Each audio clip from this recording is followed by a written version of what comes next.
अरे लक्ष्मी बेटी, ये कैसे दिन आ गए। मुझे तो विश्वास ही नहीं होता है कि तेरा भाई मल्लू अपने माता पिता के साथ ऐसा करेगा। उसकी परवरिश में ऐसी क्या कमी रह गई। अब दुखी मत होइए पिताजी, ये सब आपके कारण हुआ। माँ के इतने बार मना करने के बाद तुमने उसे शहर पढ़ने को भेजा। ना वो शहर जाता, ना वो डकैत बनता। नहीं लक्ष्मी बेटी, नहीं, मैंने तो उसे शहर पढ़ने भेजा था। मैंने सोचा कि वो पढ़ लिख कर एक बड़ा अफसर बनेगा। लोगों के घरों में डाके डालने लगा। यह खबर सुनते ही तेरी माँ मुझे इस दुनिया में अकेला छोड़ गई।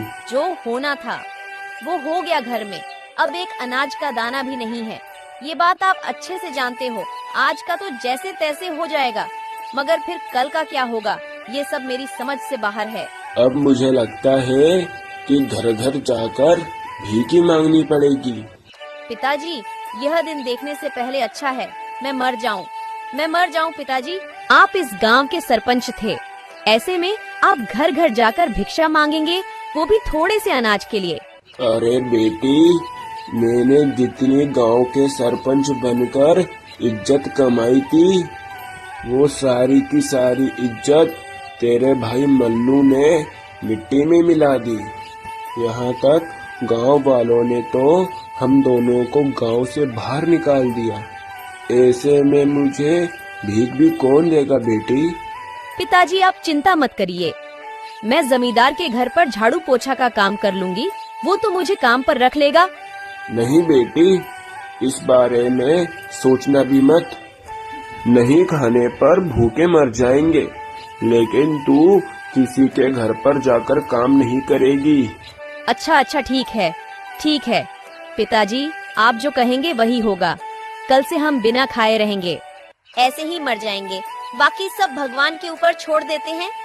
बिल्कुल सही कहा लक्ष्मी बेटी, तूने बिल्कुल सही कहा। अगर भगवान हमें जीवन देना चाहता है तो वही खाना भी देगा, वरना हमें मृत्यु दे देगा। मगर आज घर में जितना भी चावल है उसकी खिचड़ी पकाकर खा लेते हैं। कल किसने देखा। आप यहाँ रुकिए, मैं अभी जाकर खिचड़ी पकाकर लाती हूँ। पता नहीं मैंने ऐसे क्या पाप किए जो मुझे ऐसा बेटा मिला। इस उम्र में मैं कहाँ जाऊँगा। लगता है कि यही मेरे भाग्य में लिखा हुआ है। पिताजी, गरम गरम खिचड़ी आप खाएंगे तो आपकी सर्दी भी सही हो जाएगी। अरे नहीं बेटी, वो सब ठीक है। बेटी, आज मैं और तुम एक साथ ही खाएंगे।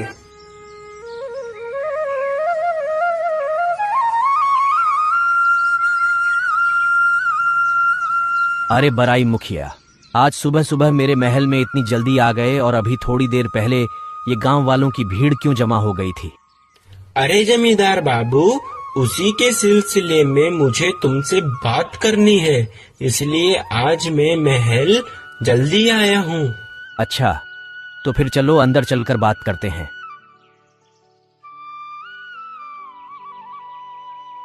अरे बराई मुखिया, क्या बात है जो तुम कहने इतनी जल्दी राज दरबार में सुबह सुबह आए हो। ऐसी क्या समस्या है। अरे जमींदार बाबू, अभी अभी गांव वाले एक समस्या लेकर आए थे। वो सभी गांव निवासी कह रहे थे कि इस गांव के मोड़ पर जो एक अनार का पेड़ है, उस अनार के पेड़ पर एक भूत ने अपना घर बना लिया।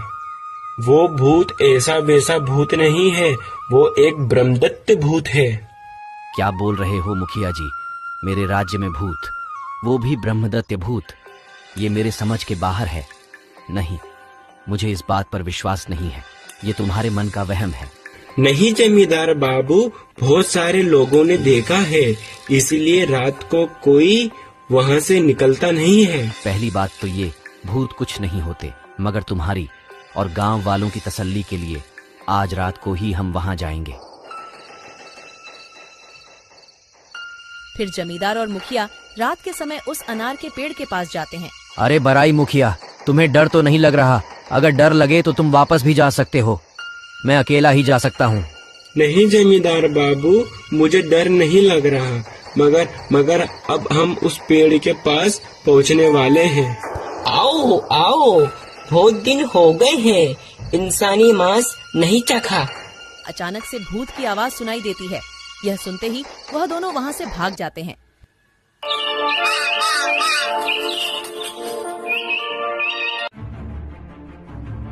अरे बाप रे, हम दोनों बाल बाल बचे। मैंने ये कभी नहीं सोचा था कि मेरे राज्य में भूत भी डेरा जमाएंगे। बराई मुखिया जी, हमें जल्दी से जल्दी भूत का कुछ ना कुछ तो करना ही होगा, वरना ये भूत तो गांव निवासियों को हानि पहुंचा सकते हैं। अरे जमींदार बाबू, बाहर एक ब्राह्मण भिक्षा मांगने के लिए आया है। तुम उस ब्राह्मण को अंदर बुलाओ। ठीक है, मैं बुलाती हूँ। आज एक और आधा दिन हो गया है बिगर खाए। अगर आज कोई अपन दोनों की खबर लेता तो उसे बिल्कुल पता चल जाता कि ये दोनों भूखे हैं।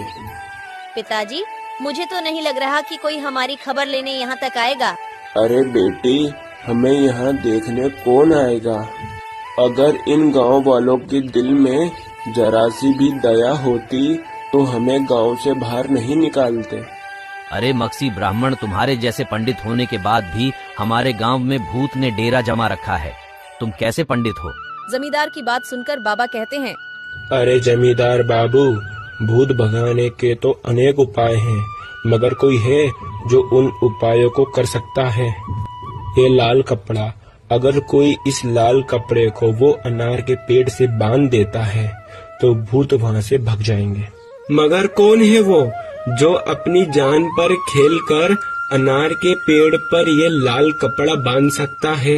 इस बारे में हम कुछ नहीं जानते। हमारे राज्य में कोई ना कोई तो ऐसा होगा जो अधिक तंगी और गरीबी से परेशान होगा।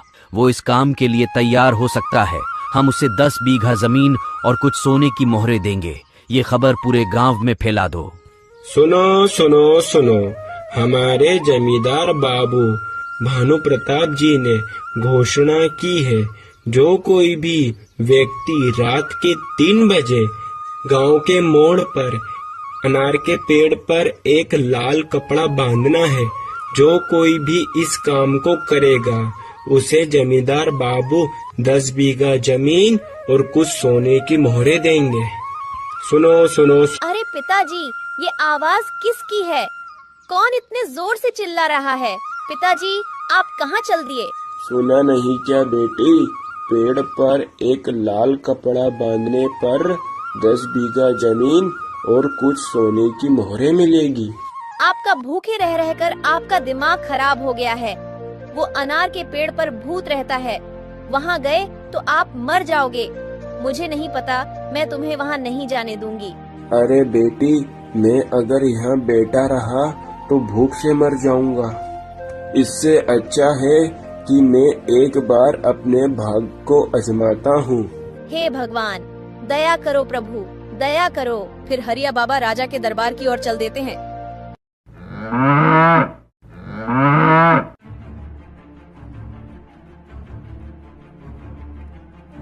जमींदार, मैं वो पेड़ पर लाल कपड़ा बांधने के लिए तैयार हूँ।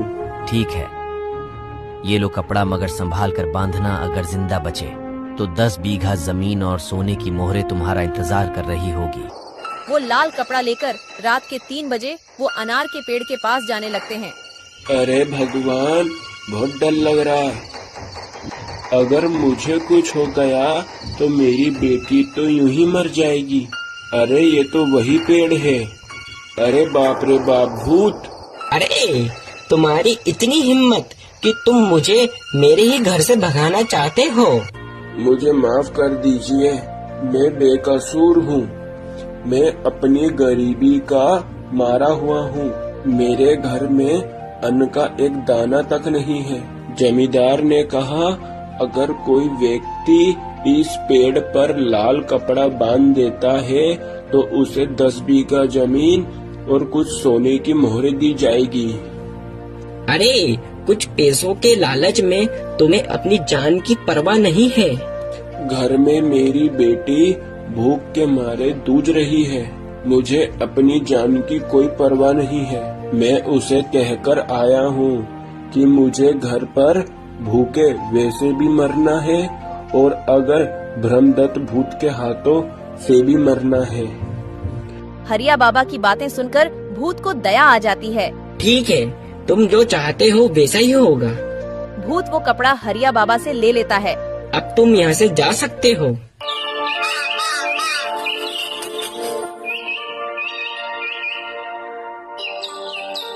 अरे, जो पूरे गांव में कोई नहीं कर पाया वो एक बूढ़े बाबा ने कर दिखाया। तुम उसे अभी भी राज दरबार में बुलाओ। हरिया को जमींदार ने अपने महल पर बुलाया। ये लो तुम्हारा पुरस्कार, 10 बीघा जमीन और सोने की मोहरें। हमने 10 बीघा जमीन तुम्हारे नाम कर दी है। अब तुम जाकर उस खेत पर खेती कर सकते हो। आपका बहुत बहुत शुक्रिया जमींदार। हरिया खुशी खुशी अपने घर की ओर जाता है।